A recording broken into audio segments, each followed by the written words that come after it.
Enquanto a nossa equipe atende os visitantes, eu quero já convidar você a abrir a sua Bíblia no Evangelho que Mateus escreveu, no capítulo 4. Mateus 4, a gente vai ler do versículo 1 ao versículo 11. Eu estou aqui na versão NVI, você pode ler e acompanhar aí na sua versão. Mateus 4, 1 diz assim: Então Jesus foi levado pelo Espírito ao deserto, para ser tentado pelo diabo. Depois de jejuar 40 dias e 40 noites, teve fome. O tentador aproximou-se dele e disse: Se és o Filho de Deus, manda que estas pedras se transformem em pães. Jesus respondeu: Está escrito, nem só de pão viverá o homem, mas de toda a palavra que procede da boca de Deus.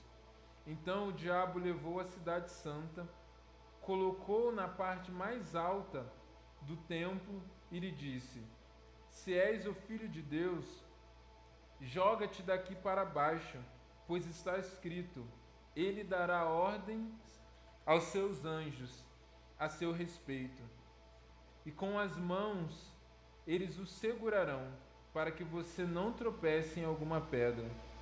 Jesus lhes respondeu: Também está escrito, não põe à prova o Senhor, o seu Deus.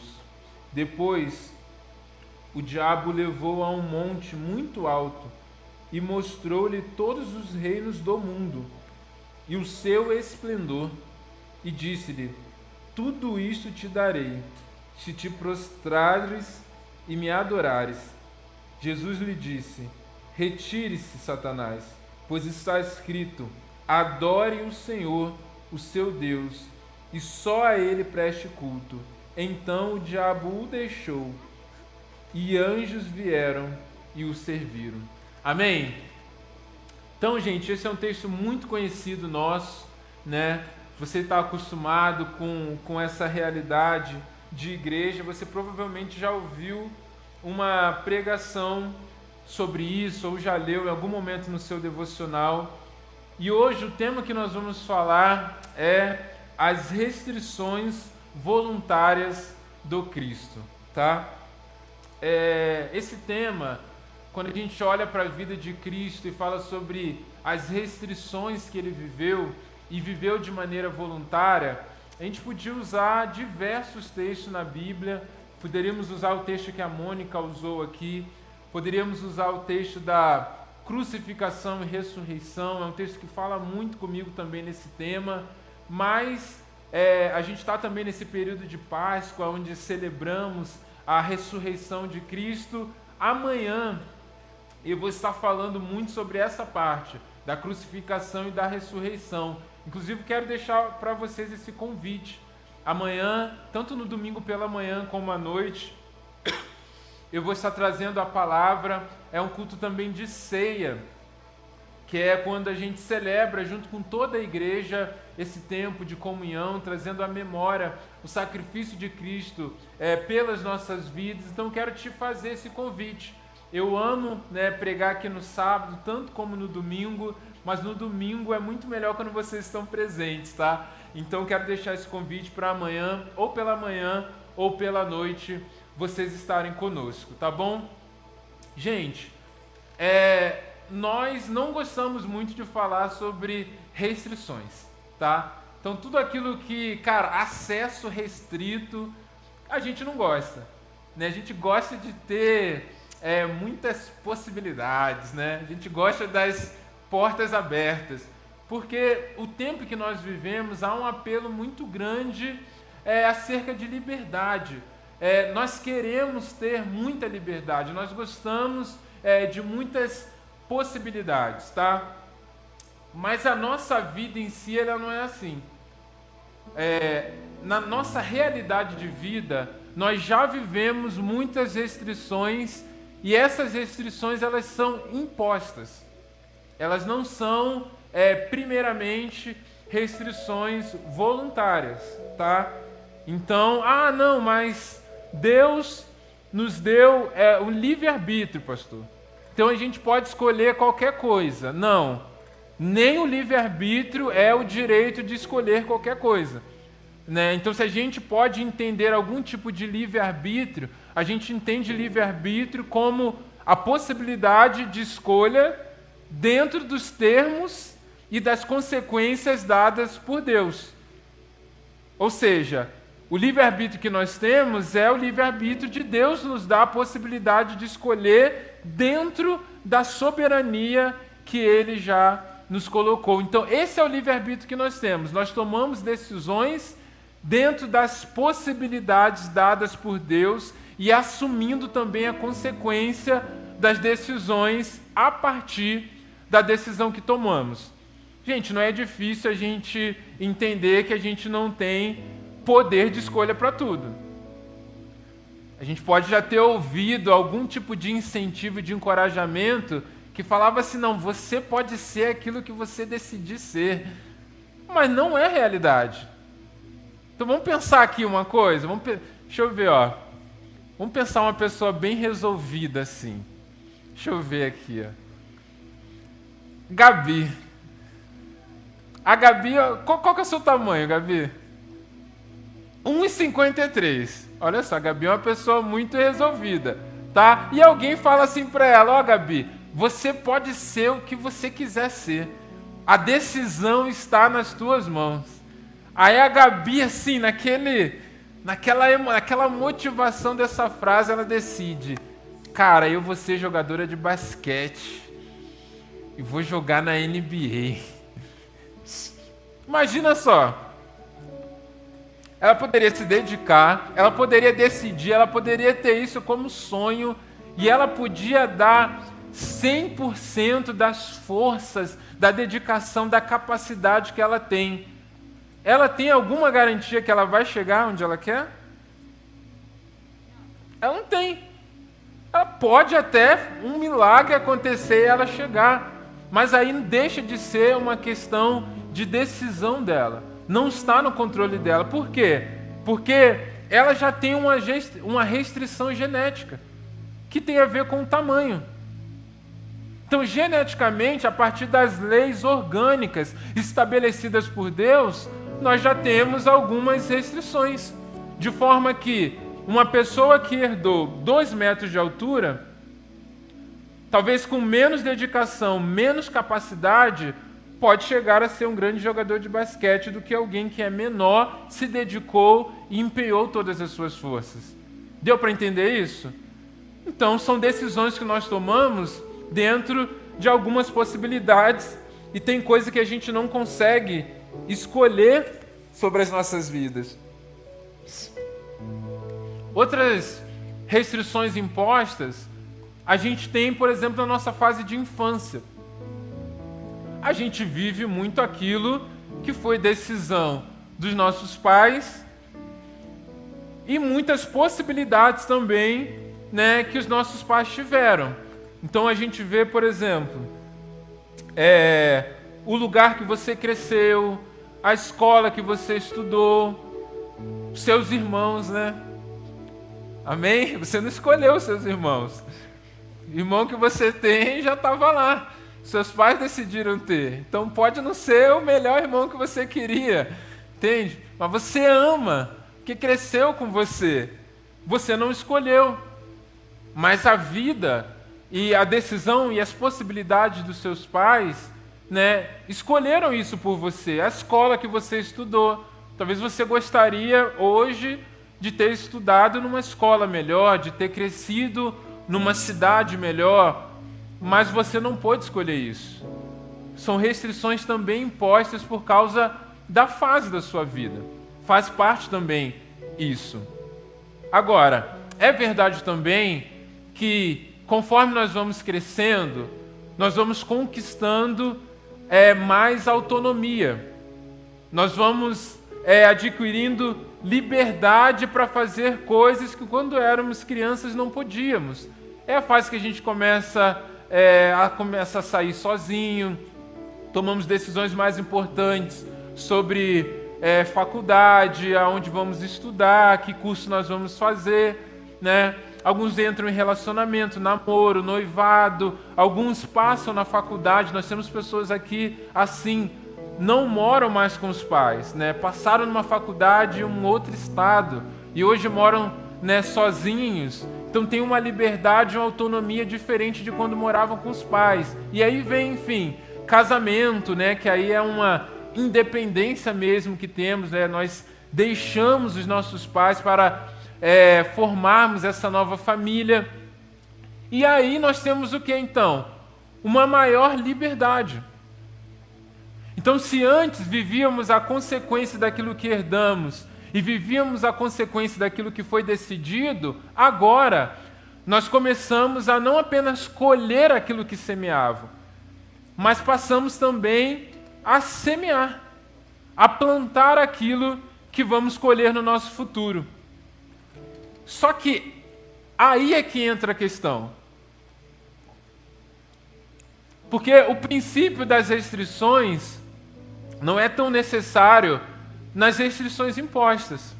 Mas agora que temos liberdade, agora que estamos passando a fase da juventude, aonde temos uma maior expansão dessa autonomia, é que precisamos aprender a fazer gestão da nossa liberdade, a fazer gestão do poder que nós temos, a fazer gestão das oportunidades. Porque se antes os nossos pais falávamos assim, olha, só tem uma porta, você tem que ir, você tem que fazer. Era um pouco mais fácil. Eu tenho que me acostumar a ser obediente. Mas agora nós vivemos uma realidade onde temos muitas portas abertas. E esse é o momento onde precisamos decidir como vamos tomar decisões. E aí, o conceito da liberdade faz o quê? Cara, eu tenho liberdade, eu posso viver tudo. E muitas vezes esse tudo, esse multidão de possibilidades, é o que corremos o perigo de entrarmos em portas que Cristo não tinha para as nossas vidas. Então, olharmos para a vida de Cristo e entendermos as restrições voluntárias que Ele viveu, nos dá também o princípio e o ensinamento de como precisamos de maneira voluntária estabelecermos restrições para vivermos uma vida que agrada ao Senhor, uma vida que imita a Cristo e uma vida que cumpre propósito. E é muito importante a gente olhar nesse tempo que estamos celebrando a Páscoa também para esse movimento do Cristo. Porque se estamos aqui hoje, se vivemos a vida que nós temos hoje, é porque Ele voluntariamente decidiu viver uma vida de restrição aqui na terra. Quando nós olhamos, olha só, depois de jejuar 40 dias e 40 noites, teve fome. Cara, isso aqui já é demais. A gente está falando de Deus, a gente está falando do soberano. A gente está falando daquele que tem poder sobre todas as coisas, daquele que tem toda a ciência.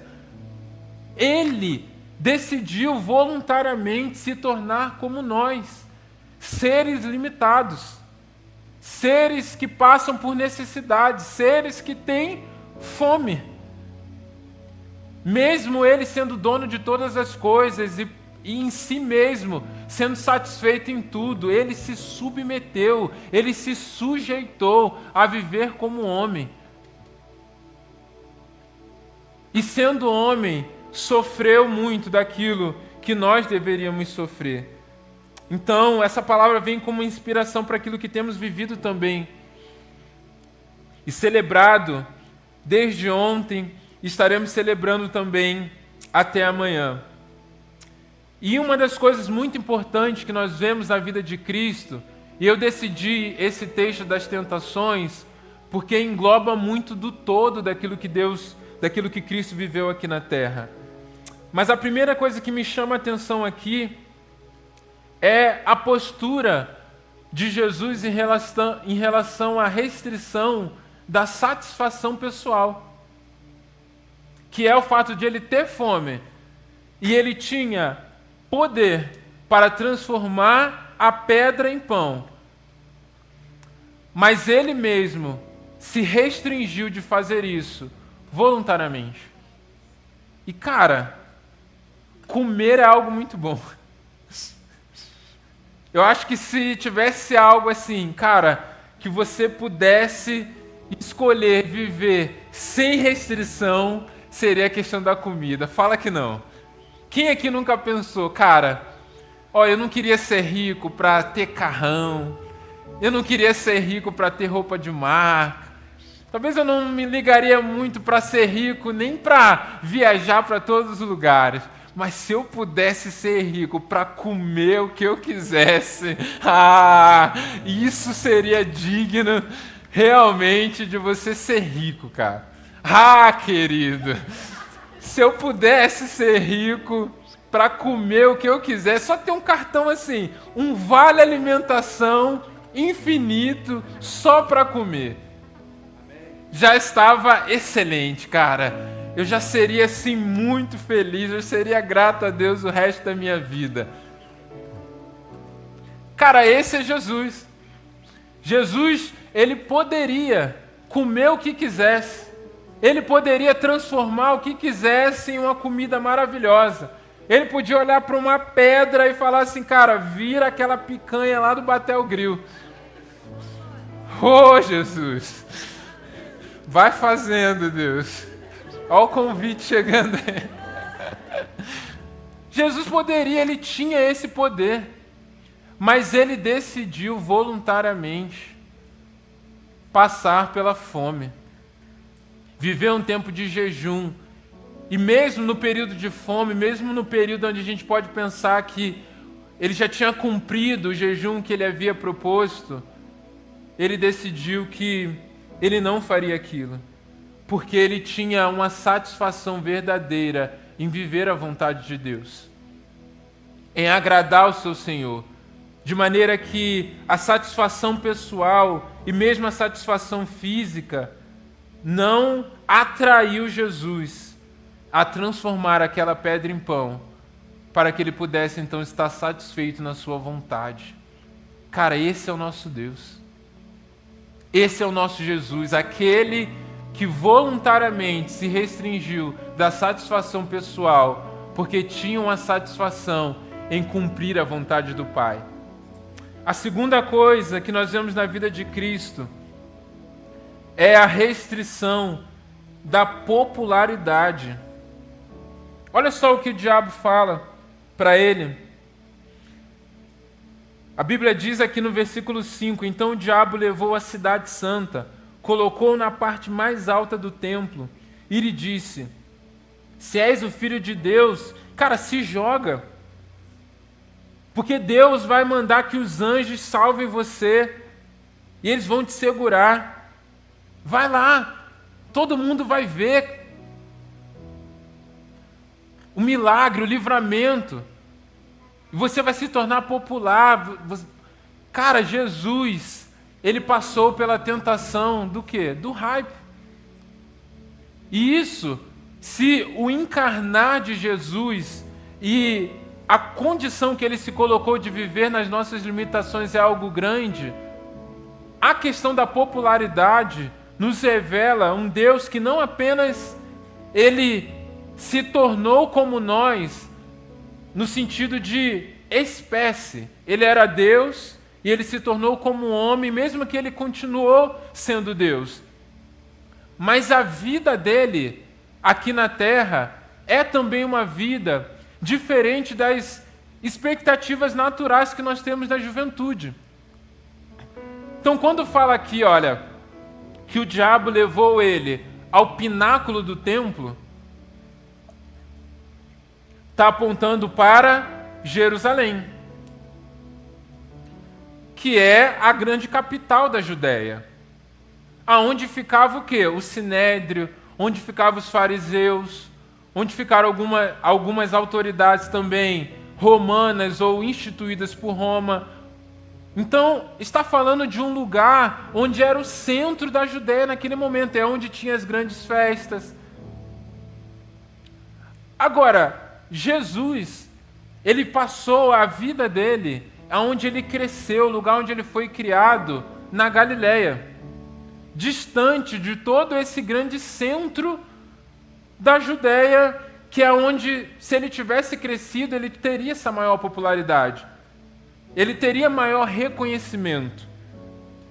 onde facilitaria o ministério dele.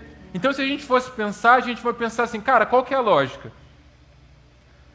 A lógica da juventude de quem, por exemplo, mora no interior, talvez a maioria que não tenha experimentado isso, é o quê? É tentar viver uma vida para você chegar à capital. É ou não é? Que muitos jovens do nosso tempo têm essa expectativa. Entende? Pensa alguém que cresceu, sei lá, no Pantanal lá do Mato Grosso do Sul. Tem alguém do Pantanal? Olha lá, ó. Yuri Luiz, olha lá, ó. Aí, o que seria? Vamos lá, agora ela está na capital, pô. Agora ela mora o quê? No alto da 15. Entendeu? O auge. Então, cara, isso é muito legal quando a gente pode viver essas coisas. Quando a gente tem esse crescimento. Jesus, ele viveu um movimento contrário. Jesus, ele cresceu, podendo exercer o seu ministério em Jerusalém. Ele decidiu voluntariamente crescer lá no Pantanal, no Mato Grosso do Sul. Por isso que as pessoas olhavam para Jesus e falavam assim: pode vir alguma coisa boa de lá? Pode vir alguma coisa dessa galera aí do interior que não sabe de nada? É esses que vão chegar aqui na capital, na grande Jerusalém, e vão querer ensinar a gente aqui na sinagoga, aqui no templo, entende? O que é de fato a lei? É esse cara que vai chegar aqui no nosso meio, esse caipira, para dizer que ele veio salvar a gente. Esse foi o processo que Jesus se submeteu. Ser considerado caipira. Ser considerado cara do interior. Mas que essencialmente era Deus, o rei verdadeiro dos judeus. Voluntariamente, Jesus aceitou viver a restrição da popularidade. Cara, se ele se joga lá do templo, vem os anjos e salvam ele, cara, seria tão mais fácil para Jesus. As pessoas olhariam para ele e falariam assim, cara, uau, é esse cara que viveu aquele livramento, aquele milagre. Vamos seguir a Jesus. Vamos ajudar ele na caminhada dele. Vamos fazer de tudo para ele ser reconhecido. Sabe? Vamos falar com o Império Romano. Cara, o nosso Messias chegou. Isso poderia inflamar de uma forma que seria muito mais fácil Jesus conquistar um reconhecimento ministerial. Mas Jesus não estava preocupado com o tempo. E Jesus não apenas viveu no interior, como chamou os seus discípulos também, que eram caipiras, que eram pessoas simples. Mas ele confiou que aquilo que eles viveriam, que a caminhada de discipulado, transformariam esses homens improváveis em grandes homens de Deus que mudariam o mundo. E foi o que aconteceu. Jesus formou nesse tempo, na vida daqueles homens, algo tão especial e tão grande, que mesmo sendo pessoas simples, e a gente vê Pedro, depois lá em Atos 3, que ele vai pregar, e as pessoas falam, cara, esse homem, como esse homem iletrado, né?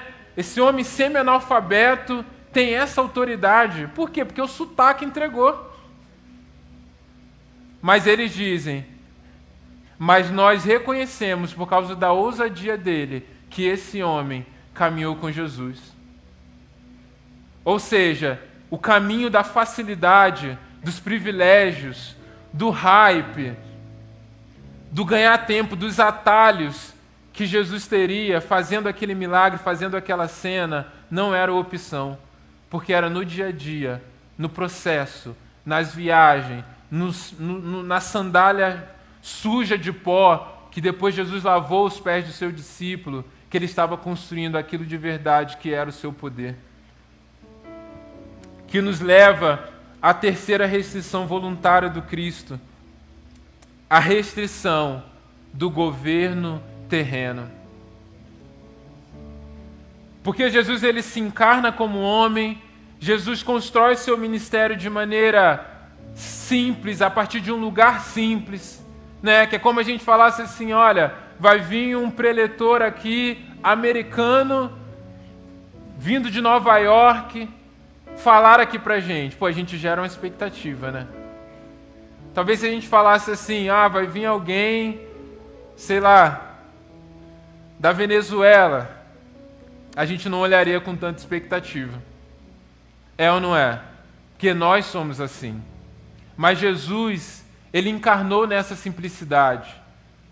Jesus encarnou nessa simplicidade, e quando ele chega diante do governo romano, quando ele chega preso, quando ele chega com falsas acusações de que ele seria um revolucionário tentando tomar o lugar dos poderosos, daqueles que reinavam ali naquele tempo, ele é questionado por Pôncio Pilatos. Você é o rei dos judeus? Mas ele responde: o meu reino não é deste mundo. Se o meu reino fosse deste mundo, os meus seguidores lutariam para não deixar que eu fosse entregue aos líderes judeus.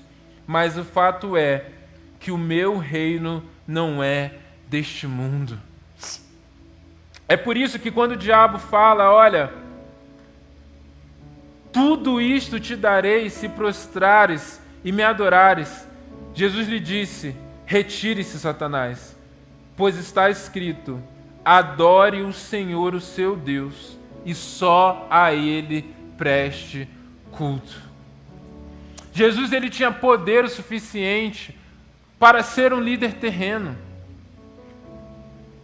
Jesus, ele tinha toda a autoridade, como ele mesmo diz, para chamar uma legião de anjos que lutariam a favor dele, que destruiriam todo o Império Romano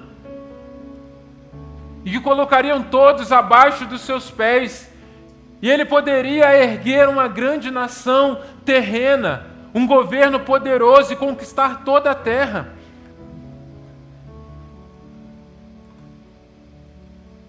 Mas esse tipo de governo não foi para o qual Cristo foi chamado.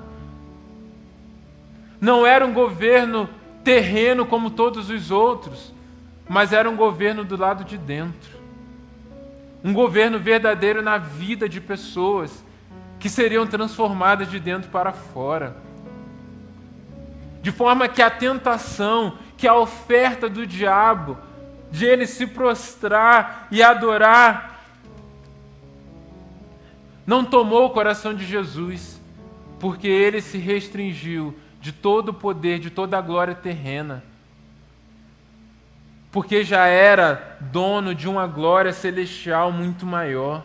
E o governo que ele veio exercer na minha e na sua vida não tem a ver com status, não tem a ver com posições terrenas, não tem a ver com o nome aqui na terra, mas tem a ver com aquilo que ele deixou de legado no coração, de um líder poderoso, sim, como muitos milagres que ele fez, mas como aquele que exerceu a sua liderança com bacia e toalha, servindo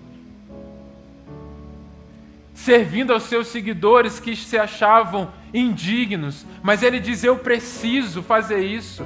Para quê? Para que a liderança, para que o ministério de vocês a partir daqui também seja marcado por vasilha e toalha, não por privilégios. Esse é o nosso Cristo, que se entregou na cruz, podendo fazer tantas coisas. Cara, eu fico pensando, essa semana eu refleti muito sobre isso. Cara, como Jesus se restringiu. Como Jesus aceitou açoites, cuspidas, ironias. E talvez pensando assim, cara, mas eu tenho tanta autoridade, eu sou Deus. Talvez se um segundo de impaciência de Jesus com aqueles que o afrontavam, Jesus poderia declarar uma palavra. E humanamente falando, ele teria resolvido todos os problemas. Mas hoje nós não estaríamos aqui.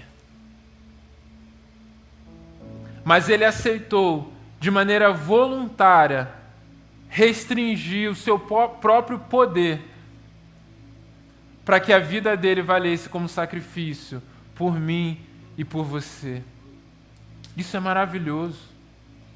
É por isso que o nosso coração é tomado quando nós cantamos aqui: Cristo é tudo que Deus pode nos dar. E sabe, quando a gente canta assim, qual a beleza, isso tem sido uma oração. Qual a beleza de Cristo que ainda não vemos? E essa semana a beleza de Cristo que eu ainda não tinha visto de maneira tão profunda que me constrangeu.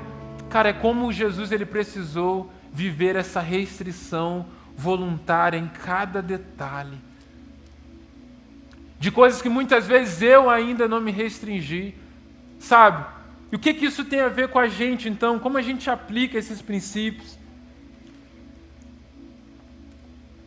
A gente entende que a santidade ela não é a ausência de tentações, é a escolha consciente de viver para Deus, mesmo quando o mundo oferece alternativas mais fáceis. Uma vida em santidade, uma vida que revela essas virtudes do Cristo, não é uma vida que não vai viver tentações, mas há a decisão consciente de renunciar, de se restringir diante dessas alternativas que o mundo nos oferece. O mundo nos oferece muitas formas de satisfação pessoal, mas a santidade não é uma vida onde não seremos tentados a viver isso, mas é uma vida que decidiu conscientemente abrir mão dessas portas.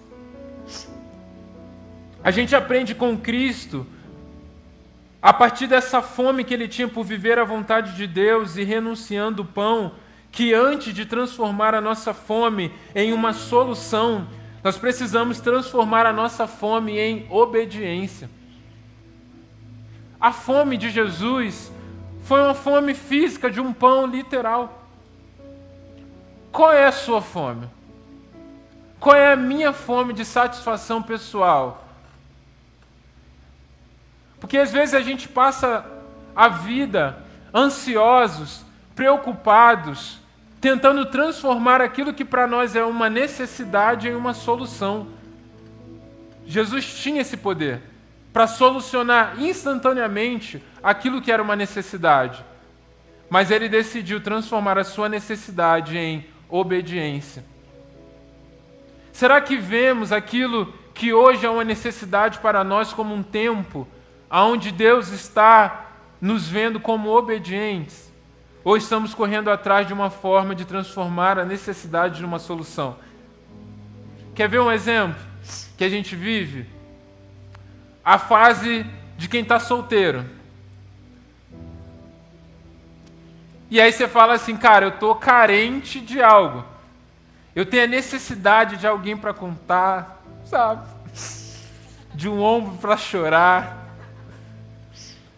De alguém para compartilhar mais a vida, os sonhos juntos. Cara, é uma necessidade. Deus nos fez sim com essa necessidade. E quando estamos solteiros, estamos sozinhos, não encontramos ainda essa pessoa, há uma ansiedade em nosso coração. E o que a gente pode fazer muitas vezes? Cara, viver a vida a partir de tornar isso uma solução. Buscarmos a solução. E a ansiedade de buscarmos uma solução é o que pode nos fazer o quê? Antecipar algo que não era para aquele tempo. Baixarmos os critérios daquilo que Deus tem para as nossas vidas. E às vezes mesmo sem achar uma pessoa com as características, com o caráter, com aquilo que a gente tem colocado diante de Deus, escolhermos uma pessoa errada. Por quê? Porque estamos vendo como um tempo de necessidade. E que para o tempo de necessidade a resposta é uma solução, é alguém para preencher aquele lugar. O que Jesus nos ensina?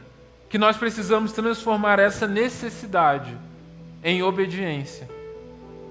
Ou seja, se tenho a necessidade, mas ainda não tenho a solução, ainda não tenho essa pessoa, e você pode aplicar isso em diversas áreas da sua vida, isso é só um exemplo. por que não entender esse tempo como o tempo da obediência? Você não está na seca. Você está vivendo abundância de obediência. Cara, você está obedecendo a Deus no tempo que te falta aquele pão doce do céu. Ai, ai, gente. Desfrute da obediência. Porque se há algo aqui da terra que está faltando, você está na condição de ser satisfeita no próprio Deus, nas virtudes de quem Ele é. A gente fala isso brincando, mas há verdades profundas nisso. Outra coisa, Jesus ele nos ensina que a fé verdadeira, ela não precisa de palco, mas de intimidade. Deus não procura os conhecidos na terra, mas aqueles que o conhecem e são conhecidos por Ele. Se Jesus abriu mão da popularidade, Ele está falando, cara, cuidado com isso. Jesus ele não está procurando aqueles que são reconhecidos pelos palcos, pelas mesas que eles frequentam. Mas Jesus está procurando aqueles que decidiram não adorar a ninguém que não seja Ele. Alguém que o conhece verdadeiramente, porque construiu essa intimidade, essa autoridade. Não foi em público. Não foi pulando do pináculo, do templo. Mas foi muitas vezes com a porta fechada no secreto, quando ninguém está vendo, mas Deus encontrou você lá. Isso é sucesso. É quando nós restringimos o nosso coração de toda expectativa de nos tornarmos populares por aquilo que fazemos, de medir o preço e o valor das nossas vidas a partir dos seguidores. A cultura do que aquilo que não está nos stories, que não está nos rios, não aconteceu, não é real. A gente precisa restringir o nosso coração desses princípios terrenos, que muitas vezes nos torna ansiosos por essa realização e por isso nos tornamos insatisfeitos em Deus. Não porque está faltando algo, mas porque está faltando aquilo que nós colocamos expectativa, mas não é o que Deus tem para nós. Amém? E também Jesus nos ensina que o maior tipo de governo, o maior tipo de influência, o maior tipo de legado que nós podemos deixar não é uma posição, não é os diplomas que nós vamos alcançar, mas é o legado daquilo que vamos deixar na vida das pessoas. É o que de Jesus que nós temos, que vai ficar gravado no coração das pessoas, para que o Cristo verdadeiro também exerça governo no coração delas. Uma vida governada por Cristo é uma vida que vai deixar legado do lado de dentro. E você não precisa de posição para isso. Se Deus tem grandes posições para a sua vida, no meio eclesiástico, na sociedade de maneira geral, glória a Deus por isso. Exerça com grandes sonhos, exerça com grandes projetos, faça o melhor. Eu creio que Deus levanta também pessoas assim. Mas há pessoas em todos os ambientes, em todos os contextos que nós vivemos, que estão do nosso lado, e que os maiores legados que nós vamos deixar é do lado de dentro. É na maneira que tratamos, é na maneira que nos relacionamos. São as verdades genuínas, que muitas vezes não está na reputação, mas está em quem somos de verdade, que vão ficar gravadas no coração dessas pessoas e que vai frutificar no coração delas eternamente. Para encerrar, aquilo que está escrito em Filipenses 2, versículo 5. Seja a atitude de vocês a mesma de Cristo Jesus, que embora sendo Deus, não considerou que o ser igual a Deus era algo a que devia apegar-se, mas esvaziou-se a si mesmo. Tá vendo? Restrição voluntária. Ninguém falou, olha, você tem que fazer. eu quero esvaziar a mim mesmo, vindo a ser servo, tornando-se semelhante aos homens, e sendo encontrado em forma humana, humilhou-se a si mesmo e foi obediente até a morte, e morte de cruz. Por isso, Deus o exaltou à mais alta posição e lhe deu o nome que está acima de todo nome, para que ao nome de Jesus se dobre todo joelho no céu, na terra e debaixo da terra, e toda língua confesse que Jesus Cristo é o Senhor, para a glória de Deus Pai. É o estado de humilhação na terra que nos coloca nessa condição de atitude de Cristo, na esperança que, como Ele morremos, com Ele também seremos ressuscitados e receberemos uma glória, um corpo glorificado, para vivermos uma vida eterna ao lado dEle. Amém? Essa é a nossa gratidão. Feche os seus olhos nesse momento.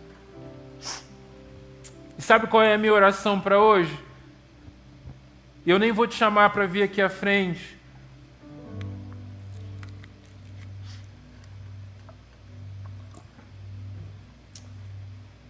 É só para que o seu coração se encha de gratidão nesse tempo. Feche os seus olhos por um momento. Começa a refletir aí mesmo onde você está.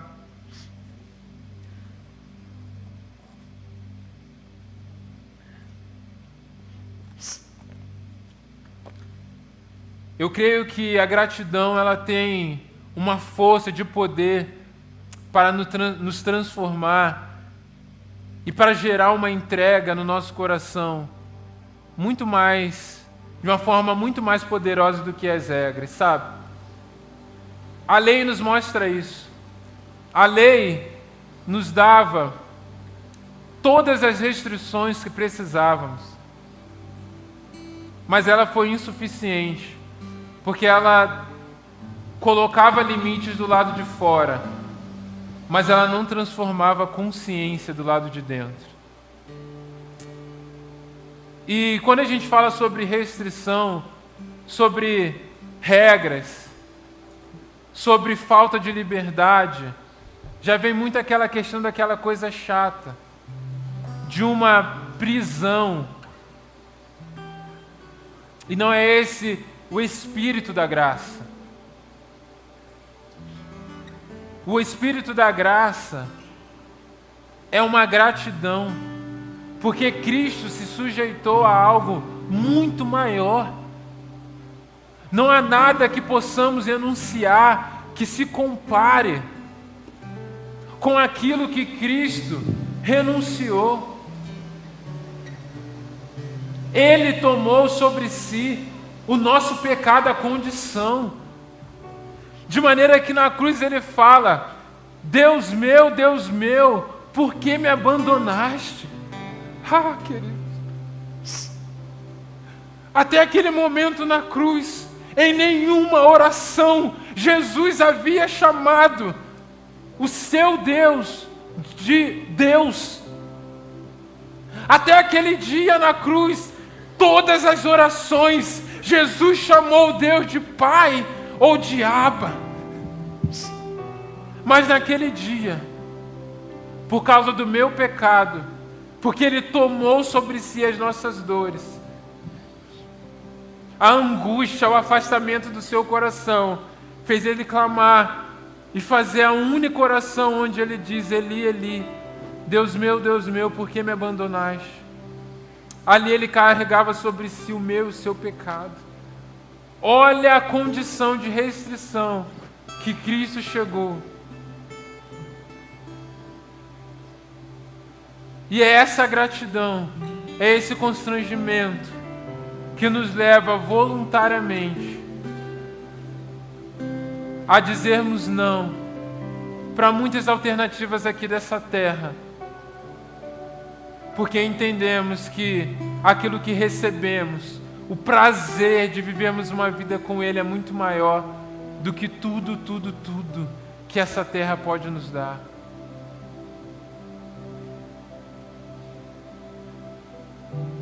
E eu creio nisso, eu creio que Deus ele está alinhando seu coração para que a nossa atitude seja a mesma de Cristo, para que possamos viver esse esvaziamento.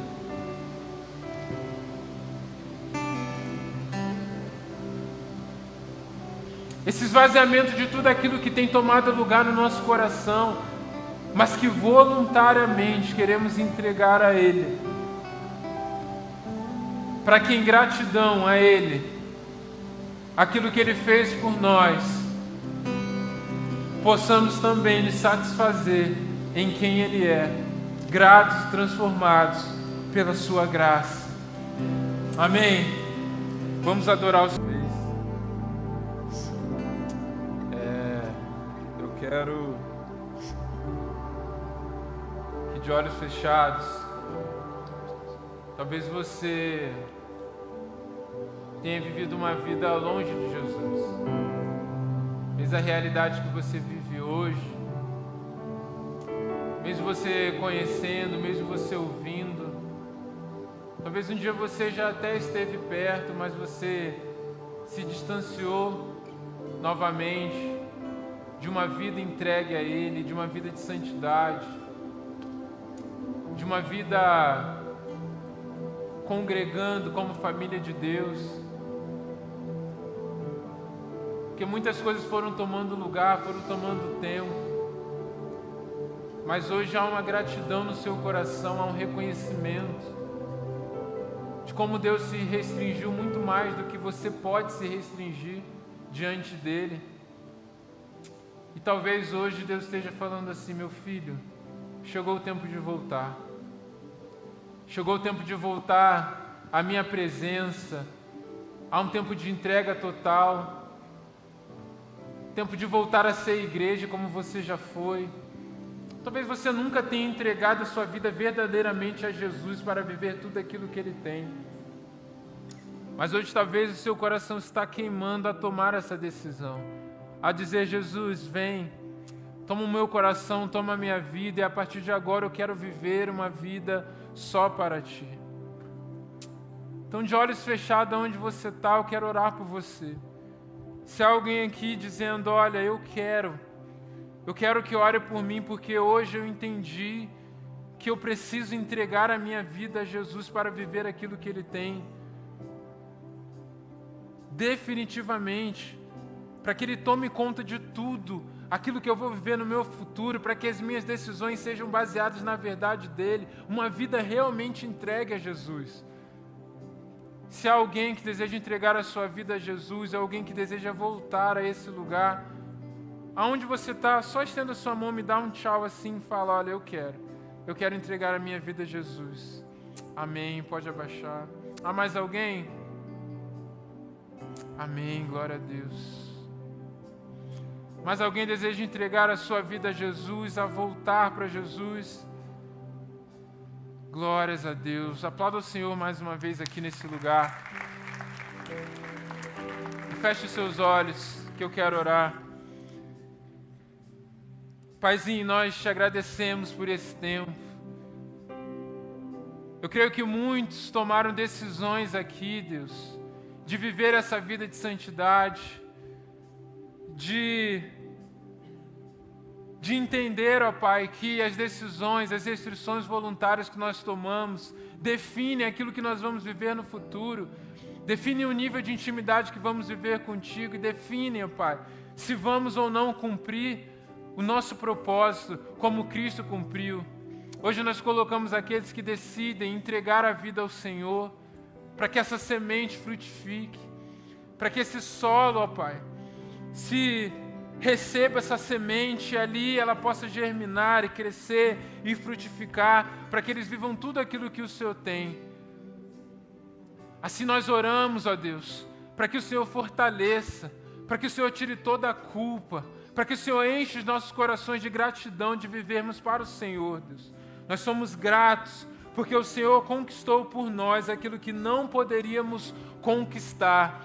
E é essa convicção, essa gratidão que nos leva a entregarmos a Ti tudo aquilo que temos e que somos voluntariamente.